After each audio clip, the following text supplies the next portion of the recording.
السلام عليكم ورحمة الله وبركاته. الحمد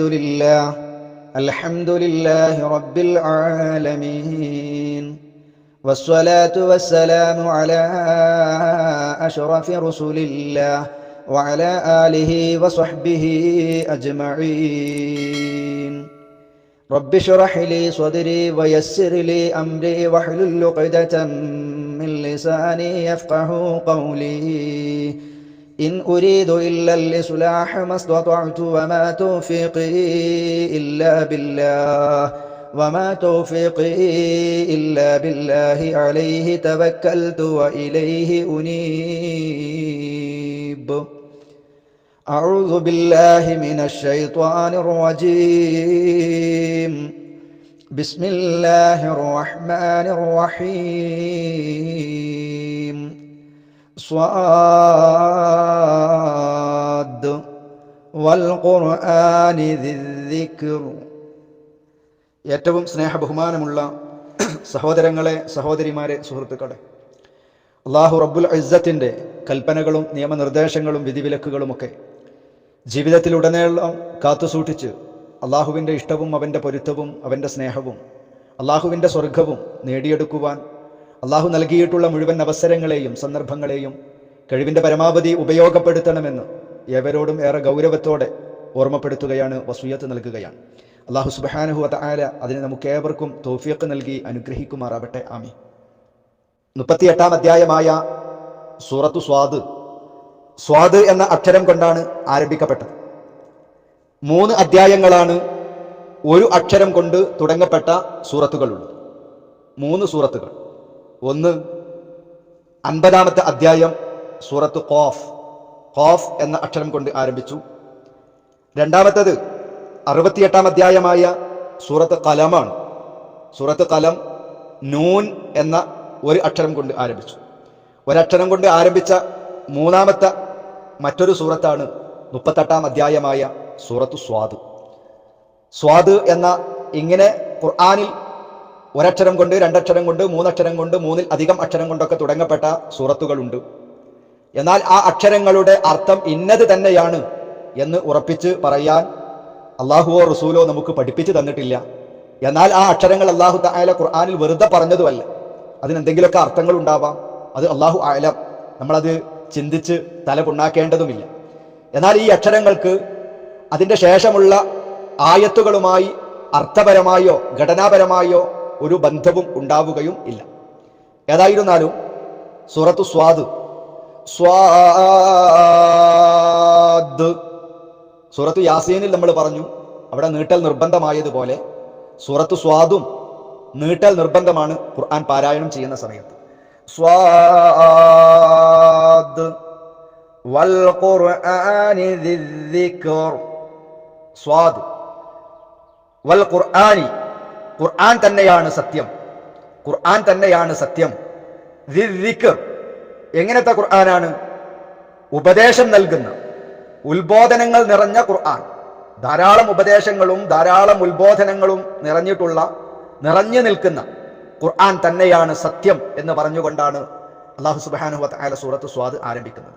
ഖുർആൻ സത്യം ചെയ്തുകൊണ്ട്, ഖുർആൻ പിടിച്ച് സത്യം ചെയ്തുകൊണ്ടാണ് അല്ലാഹു സുബ്ഹാനഹു വ തആല സൂറത്ത് സ്വാദ് ആരംഭിക്കുന്നത്. പ്രിയപ്പെട്ട സഹോദരങ്ങളെ, സഹോദരിമാരെ, സനാബിൽ എന്ന ഖുർആൻ പഠന ഗ്രൂപ്പ് പിറക്കുന്നത് കഴിഞ്ഞ റമദാനിലാണ്. വിവിധ രാജ്യങ്ങളിലുള്ള, പരസ്പരം കാണുക പോലും ചെയ്തിട്ടില്ലാത്ത, എന്നാൽ അള്ളാഹുവിൻ്റെ കലാമായ ഖുർആനിനെ നെഞ്ചിലേറ്റുന്ന ഒരുപാട് ആളുകളുടെ കൂട്ടമായ ആലോചനയും ചിന്തയുമാണ് സനാബിൽ പിറക്കാൻ കാരണമായിട്ടുള്ളത്. കഴിഞ്ഞ റമദാനിൽ 24-ാം അധ്യായമായ സൂറത്തിൽ നൂറിൽ നിന്നാണ് തുടക്കം കുറിച്ചിട്ടുള്ളത്. അള്ളാഹുവിൻ്റെ അപാരമായ തൗഫീഖ് കൊണ്ട് 37-ാം അധ്യായമായ സൂറത്ത് സ്വാഫാത്ത് അവസാനിപ്പിക്കാൻ നമുക്ക് കഴിഞ്ഞു. ഇതിനോടകം 14 സൂറത്തുകൾ പൂർണ്ണമായും പഠിക്കാനും മനസ്സിലാക്കാനും അത് എഴുതുവാനുമൊക്കെ നമുക്ക് സാധിച്ചിട്ടുണ്ട്. അൽഹംദുലില്ലാഹി റബ്ബിൽ ആലമീൻ. 3-ാം ഘട്ടത്തിലെ 5-ാമത്തെ റൗണ്ടാണ് നാം ആരംഭിക്കുന്നത്. ഈ റൗണ്ടിൽ 38-ാം അധ്യായമായ സൂറത്തു സ്വാദാണ് നാം തിരഞ്ഞെടുത്തിട്ടുള്ളത്.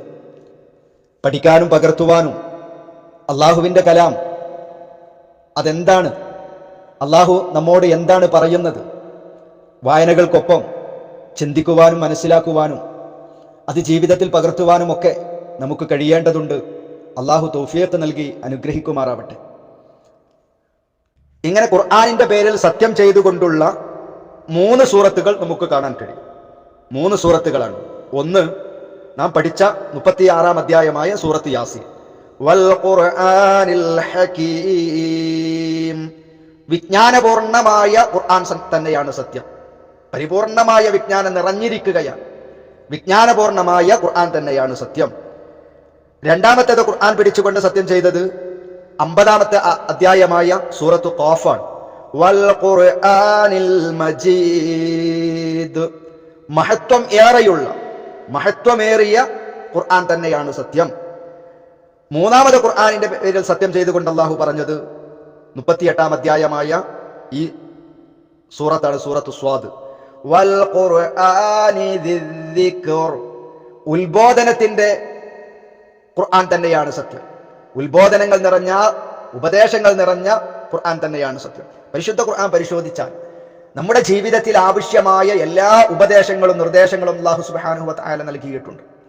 മനുഷ്യ ജീവിതത്തിൽ നമ്മുടെ സ്വഭാവ സംസ്കരണം, കുടുംബജീവിതം എങ്ങനെയാകണം, മാതാപിതാക്കളോട് എങ്ങനെ പെരുമാറണം, മക്കൾക്ക് ഏതെല്ലാം നിലക്കുള്ള വിജ്ഞാനങ്ങൾ നമ്മൾ പഠിപ്പിച്ചു കൊടുക്കണം, മറ്റുള്ള ആളുകളോട് എങ്ങനെ പെരുമാറണം, കച്ചവടത്തിൽ ഏതെല്ലാം കാര്യങ്ങൾ പാലിക്കണം, അങ്ങനെ തുടങ്ങി എല്ലാവിധ ഉപദേശങ്ങളും, ഒരു മനുഷ്യന് ആവശ്യമായ എല്ലാവിധ നിർദ്ദേശങ്ങളും ഉത്ബോധനങ്ങളും നൽകിയിട്ടുള്ളതാണ് പരിശുദ്ധമായിരിക്കുന്ന ഖുർആൻ. അതുകൊണ്ട് പരിശുദ്ധ ഖുർആനിനെ അത് തെദ്കിറയായി, ഉത്ബോധനമായി നമ്മോടുള്ള സംസാരമാണ്. അള്ളാഹുവിന്റെ നമ്മോടുള്ള സംസാരം, നമ്മുടെ സ്വഭാവവും നമ്മുടെ ആരാധനകളും നമ്മുടെ ആചാരങ്ങളും നമ്മുടെ സാമ്പത്തിക മേഖലകളും എല്ലാം നന്നാക്കുവാനുള്ള ശക്തമായിരിക്കുന്ന ഉപദേശങ്ങളാണ് പരിശുദ്ധ ഖുർആനിലുടനീളം അടങ്ങിയിട്ടുള്ളത്. ഖുർആൻ അള്ളാഹു നമ്മോടാണ് സംസാരിക്കുന്നത്, മറ്റൊരാൾക്ക് വേണ്ടിയുള്ളതല്ല. ഈ ഉപദേശങ്ങളൊക്കെ എനിക്ക് വേണ്ടിയുള്ളതാണ്. എന്നോട് എൻ്റെ നാഥൻ, എനിക്ക് എല്ലാം ചെയ്തു തന്നിട്ടുള്ള എൻ്റെ റബ്ബ് എന്നോട് സംസാരിക്കുകയാണ് എന്ന ചിന്തയിൽ വേണം പരിശുദ്ധ ഖുർആൻ പഠിക്കാനും അത് ഓതാനുമൊക്കെ. നോക്കൂ, നിങ്ങൾ എത്രയോ കാലമായി ഞാനും നിങ്ങളും ഖുർആൻ വായിക്കാൻ തുടങ്ങിയിട്ട്, അത് പാരായണം ചെയ്യാൻ തുടങ്ങിയിട്ട് ഒരുപാട് ഖത്മുകൾ ഓരോ മാസങ്ങളിലും ഓരോ ഖത്തം തീർത്ത ധാരാളം ആളുകൾ നമ്മുടെ കൂട്ടത്തിലുണ്ടാകും. സഹോദരങ്ങളുണ്ട്, സഹോദരിമാരുണ്ട്. അതങ്ങനെ തന്നെ നിലനിർത്തുക. ധാരാളമായി പാരായണം ചെയ്യുക, അതിനേറെ പുണ്യമുണ്ട്. ഒരു അക്ഷരം പാരായണം ചെയ്താൽ അതിന് 10 പുണ്യമുണ്ട്. പക്ഷേ വെറും പാരായണം കൊണ്ട് മാത്രം അല്ലാഹു സുബ്ഹാനഹു വ തആല എന്താണ് നമ്മോട് ആജ്ഞാപിക്കുന്നത്, ആ ഉപദേശങ്ങൾ എന്താണ്, അള്ളാഹുവിന്റെ ആ ഉത്ബോധനങ്ങൾ എന്താണ് എന്ന് മനസ്സിലാക്കാൻ നമുക്ക് കഴിയില്ല. അതിനുള്ള സംവിധാനങ്ങളുണ്ട്. ആ സംവിധാനത്തിന്റെ ചെറിയ ഒരു കാൽവെപ്പാണ് സനാബിൽ എന്ന ഈ ഖുർആൻ പഠന പദ്ധതി. ഈ പരിശുദ്ധമായ ഖുർആനിന്റെ പഠനങ്ങളിൽ നിന്ന്, അള്ളാഹുവിന്റെ ഉത്ബോധനങ്ങളിൽ നിന്ന് തിരിഞ്ഞു കളയുന്ന ആളുകൾ, ലെഫ്റ്റ് അടിച്ചു പോകുന്ന ആളുകളോട് അല്ലാഹു സുബ്ഹാനഹു വ തആല പറയാം, ഗ്രൂപ്പിൽ നിന്ന് ലെഫ്റ്റ് അടിക്കുകയല്ല, പരിശുദ്ധമായ ഖുർആൻ അത് മനസ്സുകളിൽ നിന്ന് ഡിലീറ്റ് ചെയ്യുന്ന, അതല്ലെങ്കിൽ അള്ളാഹുവിന്റെ കലാമിൽ നിന്ന് ലെഫ്റ്റ് അടിച്ചു പോകുന്ന ആളുകളോട് അല്ലാഹു സുബ്ഹാനഹു വ തആല പറയുന്ന ശക്തമായ ഒരു താക്കീതുണ്ട്. നബി സല്ലല്ലാഹു അലൈഹി വസല്ലമയോട് അല്ലാഹു പറഞ്ഞു, വഖദ് ആതൈനാക മിൻ ലദുന്നാ ദിക്റാ, അള്ളാഹുവിന്റെ റസൂലേ, നിനക്ക് നാം തീർച്ചയായും നമ്മുടെ പക്കൽ നിന്നുള്ള ബോധനം നൽകിയിട്ടുണ്ട്, ദിക്ർ നൽകിയിട്ടുണ്ട്, സതുപദേശം നൽകിയിട്ടുണ്ട്. ഇനി അള്ളാഹ് പറയുന്നു, നോക്ക്, തുടർന്ന് നിനക്കൊരു ഉത്ബോധനം നൽകിയിട്ടുണ്ട്, പരിശുദ്ധ ഖുർആൻ നൽകിയിട്ടുണ്ട്. ഇനി മൻ അഅറള അൻഹു ഫഇന്നഹു യഹ്മിലു യൗമൽ ഖിയാമത്തി വിസ്റാ, ആരെങ്കിലും അതിൽ നിന്ന് തിരിഞ്ഞു കളയുന്ന പക്ഷം, ഖുർആനിന്റെ ഉത്ബോധനത്തിൽ നിന്ന് എങ്ങനെ സംസാരിക്കണം, എങ്ങനെ പെരുമാറണം, എങ്ങനെ നടക്കണം, എങ്ങനെ സമ്പാദിക്കണം, എങ്ങനെ ചെലവഴിക്കണം, കുടുംബജീവിതത്തിൽ ഏതെല്ലാം കാര്യങ്ങൾ പാലിക്കണം, ഇത്തരത്തിലുള്ള ഉപദേശങ്ങളിൽ നിന്ന് ആരെങ്കിലും തിരിഞ്ഞു കളയുന്നുവെങ്കിൽ ഫഇന്നഹു യഹ്മിലു യൗമൽ ഖിയാമത്തി വിസ്റാ, തീർച്ചയായും ഉയർത്തെഴുന്നേൽപ്പിന്റെ നാളിൽ അവൻ പാപത്തിന്റെ ഭാരം വഹിക്കുക തന്നെ ചെയ്യേണ്ടി വരും. ഏറ്റവും വലിയ പാപം അവന് നാളെ പരലോകത്തുണ്ടാകും. ഖാലിദീന ഫീഹി വസാഅലഹും യൗമൽ ഖിയാമത്തി ഹിംലാ, ആ പാപം വഹിക്കുന്നതിൽ, ആ നരകത്തിൽ അവർ നിത്യവാസികളായിരിക്കും. ഉയർത്തെഴുന്നേൽപ്പിന്റെ നാളിൽ ആ ഭാരം അവർക്ക് താങ്ങാൻ കഴിയാത്ത ദുസ്സഹമായതാകും എന്ന് പരിശുദ്ധ ഖുർആൻ ഓർമ്മപ്പെടുത്തിയിട്ടുണ്ട്. അപ്പൊ അള്ളാഹുവിന്റെ ഖുർആനിൽ നിന്ന് തിരിഞ്ഞു കളഞ്ഞാൽ, അതിൽ നിന്ന് ലെഫ്റ്റ് അടിച്ചു പോയാൽ നാളെ ഏറ്റവും വലിയ പാപം വഹിക്കേണ്ടി വരും എന്ന് അല്ലാഹു തആല സൂറത്തു ത്വാഹയിൽ ഓർമ്മപ്പെടുത്തി. പോരാ, ഇനിയും നിങ്ങൾ നോക്ക്, മറ്റൊരിടത്ത് അല്ലാഹു പറയുന്നുണ്ട് ഈ ദിക്ർ എന്ന ഉത്ബോധനം എന്ന അതേ പ്രയോഗം, വമൻ അറള അൻ ദിക്രി ഫഇന്ന ലഹു മഈശതൻ ലംകാ. എന്റെ ഈ ഉത്ബോധനത്തെ വിട്ട് വല്ലവരും തിരിഞ്ഞു കളയുന്ന പക്ഷം എനിക്കത് കേൾക്കാൻ സമയമില്ല, എനിക്ക് ജോലി തിരക്കാണ്, കുടുംബപരമായ ധാരാളം കാര്യങ്ങളുണ്ട്, ഒരുപാട് ഇവിടെ തന്നെ ഇപ്പൊ സമയമില്ല, ഒരുപാട് ഗ്രൂപ്പുകളുണ്ട്, അങ്ങനെ പലതും പറഞ്ഞുകൊണ്ട് പരിശുദ്ധമായ ഖുർആനിന്റെ പഠനങ്ങളിൽ നിന്ന്, അതിന്റെ ഉത്ബോധനങ്ങളിൽ നിന്ന് ആരെങ്കിലും തിരിഞ്ഞു കളയുന്നുവെങ്കിൽ, ആരെങ്കിലും ലെഫ്റ്റായി പോകുന്നുവെങ്കിൽ എനിക്ക് ഈ ഖുർആൻ പഠിക്കാൻ കഴിയില്ല, പ്രായം കുറേയായി, ഇനി അതെന്റെ തലയിൽ കയറില്ല, ഇനി എന്റേത് മനസ്സിൽ ഇത് നിൽക്കുകയില്ല എന്ന ചിന്തയോടുകൂടെ പരിശുദ്ധ ഖുർആനിൽ നിന്ന് ആരെങ്കിലും തിരിഞ്ഞു കളയുന്നുവെങ്കിൽ അല്ലാഹുവിന്റെ താക്കീത് ഫഇന്ന ലഹു മഈശതൻ ലംകാ, തീർച്ചയായും അവന് ഇടുങ്ങിയ ഒരു ജീവിതമാണ് ഉണ്ടായിരിക്കുക. അവന്റെ ജീവിതം ഏറെ പ്രയാസകരമായിരിക്കും. ഏറ്റവും ഇടുങ്ങിയ ഒരു അവസ്ഥ അവന്റെ ജീവിതത്തിൽ അല്ലാഹു നൽകുമെന്നാണ് ഖുർആനിൽ നിന്നകന്നാൽ. പിന്നെ അവന്റെ ജീവിതത്തിൽ ശാന്തി ഉണ്ടാവില്ല, സമാധാനം ഉണ്ടാവുകയില്ല. ഖുർആനിൽ നിന്ന് നമ്മൾ അകന്നു പോയാൽ ഒന്ന്, അവന്റെ ജീവിതം ഏറ്റവും പ്രയാസകരമായിരിക്കും. രണ്ടാമത്തേത് അല്ലാഹു പറയുന്നത് വനഹ്ശുറുഹു യൗമൽ ഖിയാമത്തി അഅമാ, വനഹ്ശുറുഹു, നാം അവനെ ഒരുമിച്ച് കൂട്ടും. ആരെ? ഖുർആനിൽ നിന്ന് അകന്നു പോയവനെ, അത് തിരിഞ്ഞു കളഞ്ഞവനെ നാം ഒരുമിച്ച് കൂട്ടും. യൗമൽ ഖിയാമത്തി, അന്ത്യനാളിൽ, അഅമാ, അന്ധനായ നിലയിലാണ് ഒരുമിച്ച് കൂട്ടുക. അന്ധനായ, കണ്ണ് കാണാത്തവനായ നിലയിലാണ് അവനെ എഴുന്നേൽപ്പിച്ചു കൊണ്ടുവരിക എന്ന് അല്ലാഹു സുബ്ഹാനഹു വ തആല പറയാൻ. നാളെ പരലോകത്ത് ഖുർആനിൽ നിന്ന്, ഖുർആനിന്റെ പഠനങ്ങളിൽ നിന്ന് നമ്മൾ അകന്നു പോയാൽ, അത് കേൾക്കാൻ സമയമില്ലെന്ന് പറഞ്ഞാൽ, നാളെ കണ്ണ് കാണാത്ത അന്ധനായിട്ടാണ് നാളെ പരലോകത്ത് നമ്മെ ഒരുമിച്ച് കൂട്ടുക എന്ന് അല്ലാഹു സുബ്ഹാനഹു വ തആല നമുക്ക് താക്കീത് നൽകുകയാണ്. എന്റെ പ്രിയപ്പെട്ട സഹോദരങ്ങളെ, ഈ ഒരു അവസ്ഥ വരുന്നതിന് ഏറെ ഗൗരവത്തോടുകൂടെ അല്ലാഹു നൽകിയിട്ടുള്ള സമയങ്ങളിലും സന്ദർഭങ്ങളിലും നാം ചിന്തിക്കേണ്ടതല്ലേ. ഇനിയും തുടർന്ന് അല്ലാഹു തആല പിന്നീട് പറയുന്നത്, ഖാല റബ്ബി ലിമ ഹശർതനീ അഅമാ വഖദ് കുൻതു ബസീറാ. അന്ധനായി നാളെ പരലോകത്ത് അവനെ ഒരുമിച്ച് കൂട്ടുമ്പോ, അവനെ കൊണ്ടുവരുമ്പോ ഈ മനുഷ്യന്റെ ചോദ്യം അല്ലാഹുവിനോട്, ഖാല, അവൻ ചോദിക്കും, അവൻ പറയും, റബ്ബി, എന്റെ രക്ഷിതാവേ, ലിമ ഹശർതനീ, എന്തിനാണ് എന്നെ നീ എഴുന്നേൽപ്പിച്ചു കൊണ്ടുവന്നത്? അഅ്മാ, അന്ധനായ നിലയിൽ. എന്തിനാ എന്നെ നീ ഇപ്പൊ കണ്ണുപൊട്ടനാക്കിയത്, എന്നെ കണ്ണ് കാണാത്തവനാക്കി മാറ്റിയത്? വഖദ് കുൻതു ബസ്വീറാ, ഞാനായിരുന്നു ബസ്വീറാ, കാഴ്ചയുള്ളവനായിരുന്നല്ലോ. ദുനിയാവിലെ നല്ല കാഴ്ചയുണ്ടായിരുന്നു, എനിക്ക് നല്ല കണ്ണ് കാണുമായിരുന്നു. ദുനിയാവിന്റെ സൗന്ദര്യങ്ങൾ ആസ്വദിക്കാൻ, നീ നൽകിയിട്ടുള്ള നിഅമത്തുകളൊക്കെ കണ്ട് ആസ്വദിക്കാനുള്ള കണ്ണന്റെ റബ്ബേ എനിക്ക് നീ ദുനിയാവിൽ നിന്ന് തന്നിരുന്നുവല്ലോ. പിന്നെന്തിനാണ് എന്നെ ഈ പരലോകത്ത് കണ്ണ് കാണാത്ത അന്ധനായി നീ ഒരുമിച്ച് കൂട്ടിയത് എന്ന് ചോദിക്കുമ്പോ ആ മനുഷ്യനിക്ക് റബ്ബ് കൊടുക്കുന്ന മറുപടി, കാല കദാലിക അതതക ആയാതുനാ ഫനസീതഹാ.